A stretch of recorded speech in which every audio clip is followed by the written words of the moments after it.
পুরীতে উল্টো রথে এই প্রথা এখনো প্রচলিত। হ্যাঁ, দুই রাজ্যের মধ্যে বেশ কতদিন আগে চলছিল এইটাকে নিয়ে বাক বিতর্ণ। শ্রী প্রভু জগন্নাথ দেব যখন জ্বরে কবলিত হন তখন সুস্থ হওয়ার পর তার দেহ হাওয়া বদলের জন্য মাসির বাড়ির উদ্দেশ্যে রওনা দেন। বলরাম ও সুভদ্রাকে সঙ্গ নিয়ে যাওয়ার আনন্দে পুরী ধামে থাকা বিমলা মানে মা লক্ষ্মীকে একদম ভুলে গেছিলেন এই জগন্নাথ। পুরীতে মা লক্ষ্মীকে রেখেই চলে গেছিলেন জগন্নাথ তার মাসির বাড়ির উদ্দেশ্যে।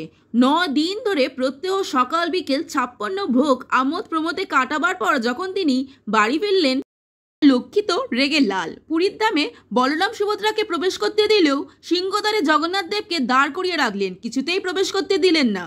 তখন জগতের নাথ শ্রী প্রভু জগন্নাথ মা লক্ষ্মীর রাগ ভাঙানোর জন্য এক বিশেষ মিষ্টি বানানোর আদেশ দিলেন এবং সেই মিষ্টি মাকে উপহার দিলেন। সেই সাদা রসালো মিষ্টি খেয়ে মা লক্ষ্মীর রাগ ভাঙলো এবং শ্রী জগন্নাথ দেবকে পুরীধামে প্রবেশ করতে দিলেন। সেই সাদা মিষ্টি হলো রসগোল্লা। পুরানো প্রথা মেনে শ্রী জগন্নাথ প্রভু যখন মাসির বাড়ি থেকে পুরীর ধামে ফিরে আসেন তখন জগন্নাথ এবং বিমলা মাকে সেই দিনে তৎক্ষণাৎ রসগোল্লা ভোগে নিবেদন করা হয় এবং পুরীর প্রত্যেকটি বাড়িতে বাড়িতে মিষ্টি মুখ করা হয় এই রসগোল্লা দিয়ে জগন্নাথ দেবের পুনরায় পুরীধামে ফিরে আসার আনন্দে।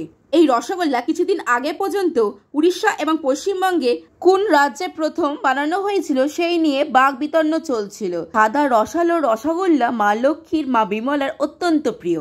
উল্টো রাতের দিনকার জগন্নাথ এবং মা লক্ষ্মীকে অবশ্যই রসগোল্লা নিবেদন করবেন ভোগে।